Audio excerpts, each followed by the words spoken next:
Today I wanted to talk about one of the most frequently asked questions that I get after I do some readings or after I do my tarot readings, and that is, how do I set up an ancestral altar? And I wanted to express how you could start setting up an ancestral altar, and I wanted to address that first and foremost because I center marginalized people, or the most marginalized of our people. You don't need money. You don't, in order to create an altar or start speaking with your ancestors, you do not need money. You just need yourself, a quiet moment to reflect, to sit in peace, to pray, to write, to sing, just a moment, an authentic expression of gratitude, an authentic expression of, I truly want to speak with you. Please show yourself to me. So I want to first say that you are the altar. Period. You're the altar. So before you get your water, your whiskey, your tobacco, all these things, make sure that you are feeding yourself, right? Make sure you are drinking cool water, offering that to yourself. Make sure you're offering yourself some food. Make sure you're offering yourself some sort of libation or celebration. It doesn't have to be, liquor or weed or anything, but something that authentically brings you some joy, makes you really happy. And having that first secure relationship with yourself and offering to yourself and gratitude for yourself, that pathway, that road to accessing your ancestors becomes a lot easier to access. So first, make sure that you're taking care of yourself. But to get into the basics of an actual physical altar, like a static altar, we'll call it, the first thing you need is your ancestor's name, a photo of them, or maybe a memory or feeling. You start with your photo, and you can set that anywhere. That could be on a windowsill if you don't have cats, if you don't have animals. It could be on a nightstand. It could be, an extra place at your dining room table. You should think about where your ancestors like to exist.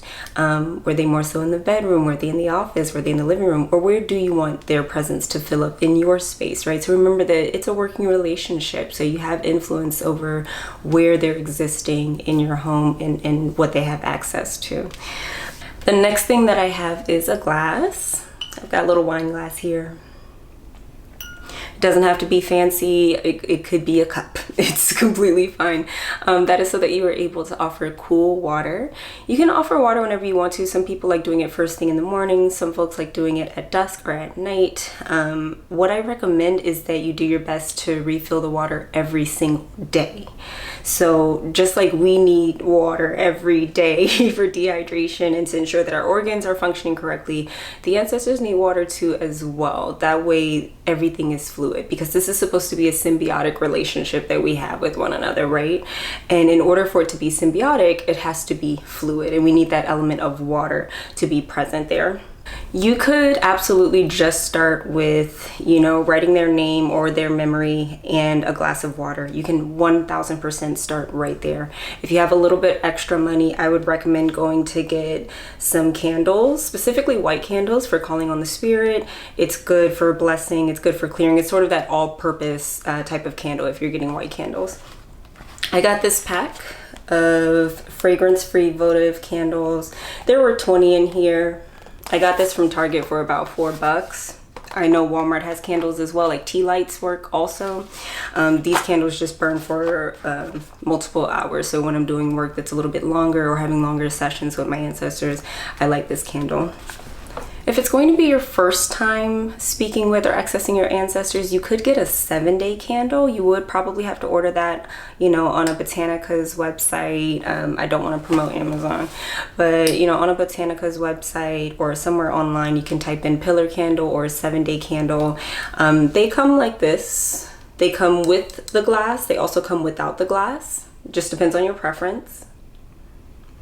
This one is a green candle. Again, if you're accessing your ancestors for the first time, I recommend having a white candle. Green is for matters of the heart. It's also for wealth, luck, money, that type of thing. And finally, something that you can have which could cost as little as no money all the way up to however much you feel like spending on your ancestors. But I do recommend that you have an authentic offering to give them. So my ancestors really wanted tobacco as an offering, and I wasn't able to find tobacco immediately. So what I did is that I ordered tobacco seeds. You do not have to, especially if you're not a root worker, you don't have to. But one of the major concepts in Hoodoo is that we make do. So it's okay if it's not this, you know, fresh from the garden, you just went down to Richmond, Virginia to go get you some tobacco. It doesn't have to be that way. You can order it online, or you can, you know, be savvy. You can finesse it a little bit, right?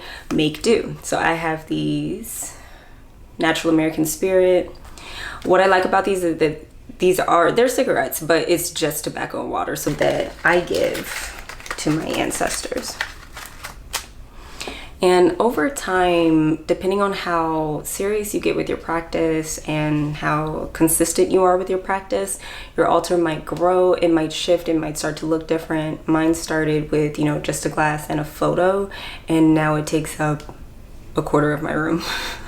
So it just depends on, you know, the relationship that you carry with your ancestors, and maybe what they ask you for or don't ask you for. Not everybody needs a static altar, like a fixed space. Remember what I said in the very beginning of this video, you yourself are the altar as well. You are a moving altar. So if there are ways or offerings or ways that you can help yourself, or offerings you can give yourself, and that will please your ancestors, make sure you do that as well. Speak with your ancestors and let it make sense to you and your relationship with them. If you feel completely lost, like you just don't know what your ancestors might want or need, you feel like you can't get in tune with them at all, do a divination, do a reading with someone who is invested in this work, has been doing this work, and is willing to contact your ancestors on your behalf. See who resonates most with you. Connect with an intuitive person, a conduit that resonates with you. That's really important, because you two can develop a relationship as you strengthen your relationship with your ancestors.